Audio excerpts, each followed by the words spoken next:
Python skills and start writing cleaner, smarter, and way more efficient code, you've got to master one of the most fundamental building blocks out there, functions. And that's exactly what we're going to dive into today. You know the feeling, right? You're copying and pasting the same few lines of code all over your script, and before you know it, it's a total mess. But what if you could just write that code once and then use it again and again whenever you need it? Well, that's the magic of a function, and we're about to unlock it. So what even is a function? Simply put, it's a self-contained, reusable block of code that does one specific job. The keyword here is reusability. Instead of writing the same logic over and over, you just call the function by its name. This doesn't just save you a ton of time, it makes your code so much easier to read, to fix, and even to share with other people. I like to think of a function as a recipe. You write out the instructions for baking a cake just one time. Then, anytime you want a cake, you just grab that recipe. You can even swap out the ingredients, maybe use different flour or a different kind of sugar to get a slightly different cake. That is exactly how a function works in your code. Okay, theory's great, but how do we actually build one? Let's pop the hood and look at the anatomy of a Python function. It's got a really clear, simple structure that you'll get the hang of in no time. It all kicks off with the keyword def. That's you telling Python, hey, I'm about to define a function. After that, you give it a unique name, something memorable.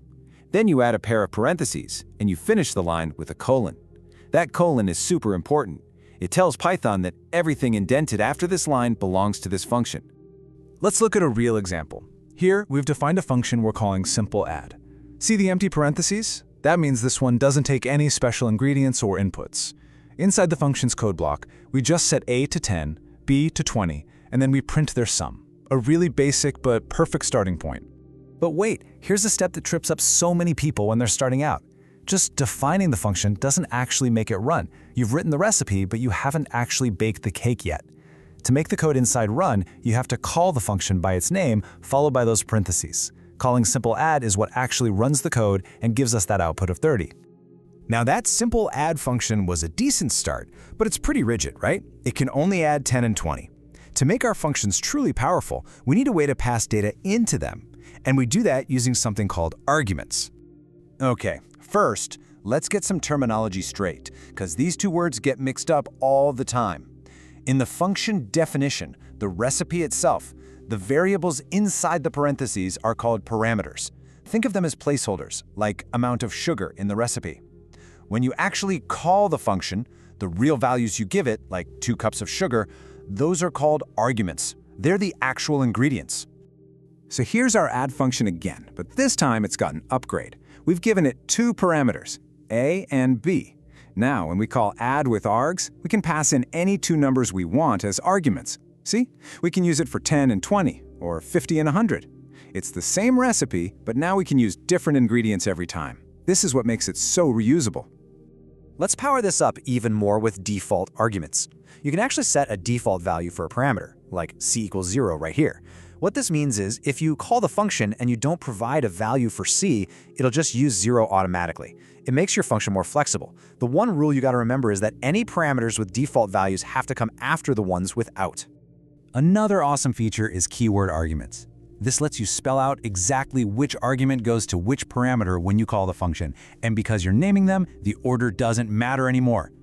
Look at the slide. Both of those calls to the greet function do the exact same thing. It just makes your code way easier to read.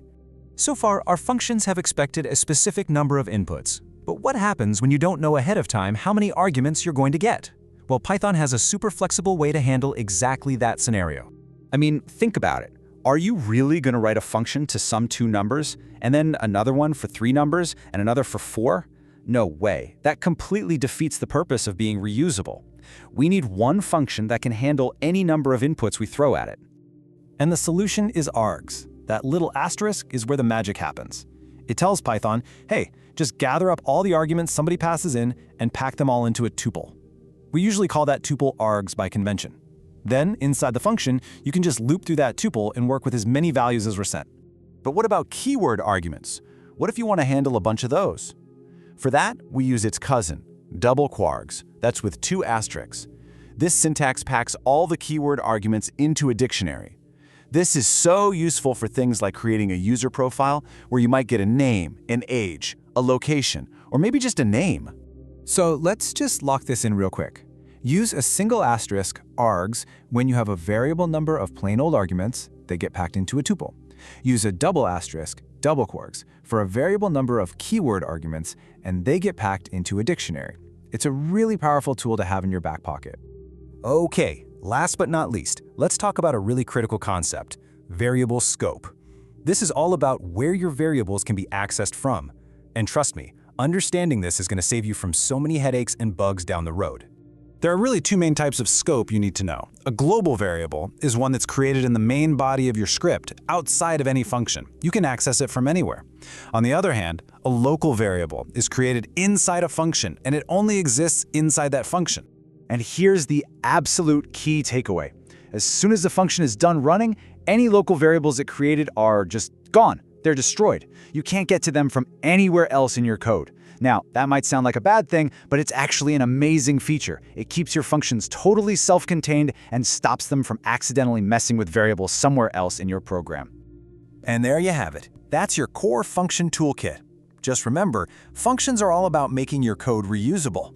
Arguments make them flexible, args and kwargs give them superpowers for handling all sorts of inputs, and understanding scope is what's going to keep your code clean, predictable, and bug-free. You've got the tools now to start writing some seriously powerful and organized Python code. But the real learning starts when you actually apply it. So go look at a script you've already written. Find a place where you're repeating yourself. How could you wrap that logic up in a nice, neat function? Go on, give it a try. Thanks for joining this explainer.